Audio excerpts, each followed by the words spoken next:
What's up, everybody? My name is Jacob Hardison, and today I'm going to give my initial impressions on the all-new Tekno EB48 2.2. All right, so here we are with my new Tekno EB48 2.2. I guess I can't say new too much because it's been driven now at this point, and I've gotten to spend some time with it, but it is the all-new EB48 2.2. So to start things out today, I'm going to kind of give a brief overview of what we're going to talk about. First thing I'm going to talk about is, of course, just how my car is currently spec'd out and what the couple changes I've made to it and kind of my thoughts on those changes are to get to where it is now. Show you just, the full overview of my car. Then I want to go over the build end of things, and then of course the kind of more break-in to practice tuning end, and then we'll round out with an overall kind of feeling of my thoughts on the car. So to start us out here, to just go over how I've got it outfitted at the moment, we'll start with the basic end of things. We've of course got our lovely J Concepts tires on. In this case, I just have some relapses on at the moment. Just happen to be the tires that were clean around. That way I can have a nice pretty car for the video. But generally, I'll run relapses on the outdoor track, and I'll run something like a Dirt Web 2 on our indoor track. Taking a look at the body, you can see it is quite a different scheme than what you guys are used to on the channel, and definitely quite a bit different than what I've ever had in my entire RC career. The majority of the time at the start was mostly a kind of drip effect. Then we transitioned into that more blocky look that you guys are familiar with on the channel. And then this time I went ahead and I got in contact with Mr. Setzer down at SS Hobbies, Lee Setzer's father, a legend. And I was interested in trying something new going into the new year. New car, might as well have a new look. So we gave total creative freedom, said, these are the colors that I want. This is the body, you have total creative freedom, and this is what he came up with. So thank you to Mr. Setzer for getting my S15 body all painted up. And then of course, thank you to Lee and my parents for surprising me with this on Christmas morning. So to continue to the backside of the vehicle, we'll round us off with the J Concepts Razor Wing, which is all reliable now. It's what I use on everything and what I recommend to everybody, just because it's a stable, consistent wing that will last you a long time. Now to jump into the actual inside the car itself, we'll start with the main electronic side of things. We've got the Fame Wolf Racing 5150, which was actually the prototype version of the USRC servo. Plenty of speed, plenty of torque, it's been very reliable for me, which is why I use it in all of my vehicles. And of course, we sell it here in-house at Adrenaline RC, which is always nice. Speed control wise, the brain of the operation, I've got trusty old XR8 Pro Gen 3 from Hobbywing. I like the speed control because it's been smooth for me and it's been very reliable. I haven't had any major issues out of it. And to finish first, you first must finish. So I like to have a nice reliable piece of equipment as my main controller. Then for the motor, you can see we have the Tekno T8. This is going to be the 2050 kV. And the reason I like to use this is because it provides a nice smoothness of power throughout the power band. So I've got the reliability and the smoothness kind of both combined here with the Hobbywing and Tekno setup. Then I've got just a basic fan and fan mount. That way, during the summer specifically, it's very cold out right now, but in the summer, it keeps it nice and cool. That way we don't have any overheating issues if we do, 10-minute mains, or even, it's just not good to get the motor super hot in the grand scheme of things. And then in the backside here, you can't see the inside, but inside that box is going to be lovely tucked wires and a Sonwa receiver. Don't ask me which Sonwa receiver it is. It's just one that's connected to the radio and it works, so I'm happy. And then to round us off with the battery, it's a Spectrum 6500. I've just been using the Spectrum charger, so I figured out I would continue with the Spectrum batteries, and it does provide nice data, of course, I know exactly how many packs I have through the car at the moment, which I believe sits right at the 45 area. now that we've gone over all of the internal stuff and all of the kind of basic end of things that are on the car, now we'll go ahead and chat about the option parts that I have on hand and what I have changed. Now, I will say some of this is going to be dependent to the track that I'm currently running on, so none of this stuff is necessarily needed out of the box. I've driven plenty of box stock cars, and for the majority of people, and probably even for myself, it was going to be plenty, but you know, I like to tinker. So the stuff that I've changed out on the car at the very moment is kit is going to have a 2.3 mil front bar. I've got a 2.2 on the front at the moment, again, because I'm running on the indoor track here at Adrenaline, which is a little bit more on the tight end of things for A scale. So I like the car to be a little bit on the pointy end of things. So to go along with the pointiness that the sway bar can help provide, I also went to a one more step aggressive Ackerman plate. I want to say that it is G. It's whatever one step more aggressive from the factory is. It's one of those F, G, H. I'll put a setup sheet down. That way you guys know exactly what's on it. But slightly more aggressive, again, keep the front end more on the pointy end for the indoor track. Springs at the moment, I do currently have just the stock 83 mil yellows on, but I do have some 78 orange and reds on standby. And then geometry wise, I believe the only change I've made on the front is instead of being in the middle hole in the caster block, I am on the short end. Again, gets a little bit more camber gain in the front and gets a little bit more aggression on the lower speed, more off power of things for the indoor track. Now, the center stuff should all be kit. I don't think there's anything different in there, but on the rear, I do have the 73 mil short spring. That's mostly because I just saw the setup sheets running it. And for me, I like to go to use that as a reference. So I figured I would just hop on the bandwagon and try them out. I actually haven't tried the long springs out, so I don't want to speak too much onto what this is specifically going to do, other than I guess I could give a potential theory later on. But I do have the 73 mil rear springs. The other super minor thing on, well, I guess the springs aren't necessarily minor, but the one minor thing that I do have on the back is I do have the +2 standoffs, as you guys saw in the build video. That lays the shock down a little bit more towards the back, so it's a little bit softer on acceleration, soaks up the bumps a little bit better. The main difference in here that is going to be definitely quite a bit of a change compared to factory is I do have the MIP pistons front and back. That way, I just have the option to do that little bit of extra valve tuning if I so choose. I doubt I'm going to actually do it, but it's there if I want to. The main thing for me doing that was I am just simply more familiar with the 6-hole pistons end of things. I know nothing about 4-hole pistons, so I figured that I'm already taking enough of a dive by switching cars, so I would just go ahead and put a piston in that I know is going to work in a lot of different places.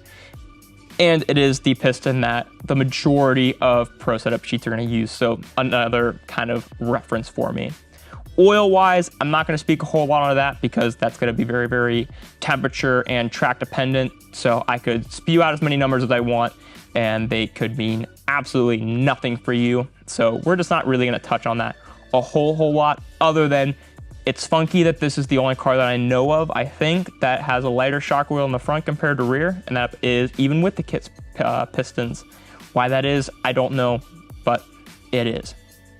So now that we've gone over my particular car and the changes that I've made for myself, kind of going over what each of those changes do, and as you can see, a lot of them were mostly on the minor end of things. But now we can go ahead and talk more about the kind of build to the practice and running end of things.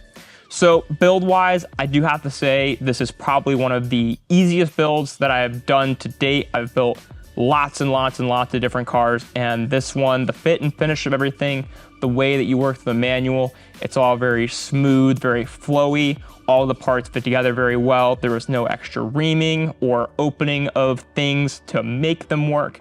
So I am very appreciative of that. And just on that standpoint, it makes me want to recommend this car to a lot of people, especially those getting into it, because it is always extremely discouraging when you're getting halfway through the build of a car you haven't even gotten to experience the drive yet, and it's already kind of being a bit of a pain. So I do really give props to Tekno on creating a very well-built package that is going to be easy for noobs and pros to be able to follow. So no issues there at all, no problems of like missing parts or anything. So I'm very happy with that. I guess the only big thing that I really ran into during the build, which wasn't even necessarily a build thing, it's something that I found out later on, was I haven't quite determined 100% yet, but I think that my rear shock caps leaked just a little bit. I did grab the shock body with the shock shaft pliers from Tekno. I've got it cranked as tight as I can, but that is something that I'm going to keep a little bit of an eye on. And then as we kind of go over time and I give a more final review, I can give a little bit more insight onto that. Because of course this is, mostly based off of kind of the initial impression of things. And build wise, I have to say, it's a great build. I enjoy building these. I like when people bring these to me to build because it is just such an easy build to get behind. Now to transition into the actual driving end of things, the first thing I want to say is that to this point, over the 45-ish packs that I've done, this particular battery had 22 cycles on it, which means my other one should have 22 or 23, which is why I say 45-ish. But over those packs, I haven't had anything break at all. I haven't had any issues with stuff bending. Now, that is going to be something to take with a bit of a grain of salt, just because my driving is going to be different than your driving to somebody else's. Everybody's driving is going to be different. Everybody's skill level is different.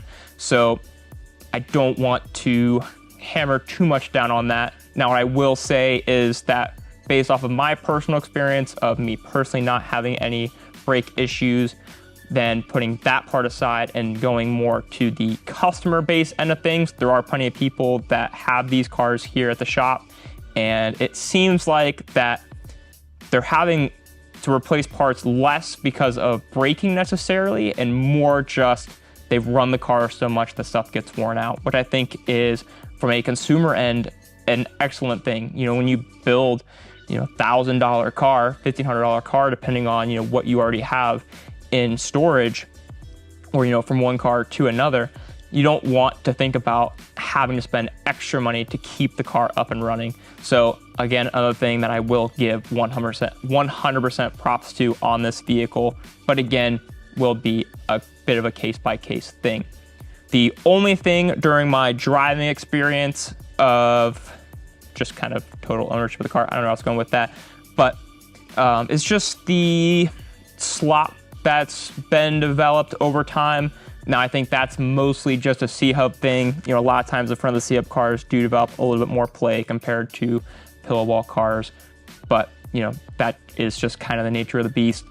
I don't think there's any C-hub car that I've owned. I've had the hot bodies, the TLR, and now this Tekno, specifically at least on the A-scale side of things with the C-hub, and they all get that way. I don't think it necessarily hurts the car at all. It mostly just makes it slightly more annoying when you actually go to do stuff on the setup table, just because you have to make sure the car's on, which you should make sure the car's on anyway, but you have to make sure the car's on, everything's centered, and that you roll it forward. That way our links settle. Is it a big deal? No, but it is something that you do have to look out for. The only other thing in that slop wear end of things is after those 45 packs, I do have some cupping here on my rear out drives. Nothing that is ultra alarming just yet, but I do think they are getting close-ish to the end of life. They're kind of getting that skip to them a little bit. And that is after that, 45 packs. But just like I was saying earlier, that'll be a little bit different from driver to driver. I'm very aggressive compared to other people. So, what took me, just call it, a nice round 50 packs to wear out, it could take you closer to 100. So after very, very aggressive driving, it's now starting to kind of get to that weared out point. And it's not something that, I'm probably just gonna move front out drives to the back, put new out drives in the front, and just kind of move things around. But it is something to, look out for. Now we've gone over my car, the build, and kind of my initial couple of things that I've looked at of just kind of wear and tear stuff. To round out everything and talk about the actual driving experience of the vehicle, which is probably the most important thing, I will say again, I know I've said this a lot in this video, it drives very, very well. This particular car hasn't been driven in the kit form, but all of the vehicles that I've driven in kit form, plus my vehicle, have been very confident to drive, very well planted. They've been, easy and predictable to get around the track. And I think that's important because there are so many different skill levels, and it's hard to build a car that is going to work for a wide range of people. And I think the Tekno really did a good job on this. The car, when you grab the throttle, and this is a little bit more of a C-Hub specific thing, but when you grab the throttle, it locks in, it becomes very stable. It doesn't get all wishy-washy on you. You're not guessing what it's going to do next. As you're going around the track, you can run pretty much the same consistent lap every single time and know what the car is going to do. I say almost, just because obviously we're racing on dirt. It is impossible to have every single lap be the exact same. But to the extent of what consistency can be on a dirt track, I feel like, again, this really knocks it out of the park. For guys getting into it, it's a very, very stable, confident, pleasurable car to drive, to learn on. And, even going back to just the durability of things and talking about the new entry-level guys, that's what makes this perfect. It's durable and it's easy to drive. I don't think you can really ask for too much more out of a platform. That's exactly what you want. Now, there is one thing that I will say on the driving end of things that I think is a tick of a drawback in some situations, not situations that are necessarily going to be happening all the time, but there are going to be some track conditions that, of course, this doesn't necessarily ultra excel in. And I think that from my limited driving so far, again, this is something that I'll revisit, a little bit later on as I've driven the car more and more at different tracks. But it seems like on higher speed, high grip surfaces is where it's not quite the most at home. And some of that will be a C-Hub thing. But I think that the biggest thing, because like I was saying earlier, I've had a few C-Hub cars in the A-scale division. I think some of that is just the shock towers and shocks are really, really tall. So for a traditional A-scale track, that's got, bumps and jumps, maybe a little bit looser, this is perfect. But on something that is really high grip, because the shocks and the towers are so tall, it can get a little finicky going around the turns. Now, I think that some of that can be negated just with going to something like the solid towers front and back. I haven't had an opportunity to test that yet, so I don't want to touch on that too much. But for, building it out of kit form, you might just have to take a little bit of time to kind of numb the car down to make it to where it carries that speed a little bit nicer in the high grip, high speed stuff. I think for the majority of the tracks in the States, you aren't going to have that problem too much. There are, of course, going to be some, anomalies of tracks that are, in that higher grip, smooth end of things. But for the majority of the tracks and the majority of driving that you're going to do, it's going to be very, very hard to beat this platform for, your traditional weekend racer. So now that I've yapped for probably a bazillion years now, I have no clue how long this has been recording, but now that you've listened to me this entire time, I will say for general consumer and kind of rounding out the entirety of the car itself, it's a great platform, it's a great build, it's a great piece to learn on, it's going to do you well, it's going to be predictable and confident, and it's going to be a platform that you can grow with, and you definitely don't need to get super scrambled of setup or, oh, my car's not this or my car's not that.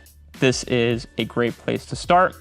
So with that being said, I look forward to continuing to test out this vehicle and seeing what the future brings, and of course detailing that information back to you. Soon enough, I will get some different driving videos. I haven't had too much of an opportunity just because I am a bit of a one-man band on the YouTube end of things for getting videos done, but I'm gonna try to get some of those out. That way you can get an idea of what the car looks like going around the track. But now that I've yapped even more since I talked about yapping, thank you guys, of course, for hanging out with me and for hanging out for the duration of this entire long video. If you have any questions, or if you have anything, well, I guess it's still questions about the 2.2, definitely leave them down below, or if there's anything you want me to go over in a specific video on its own, just let me know, and I'll make sure to get you guys taken care of. See you in the next one.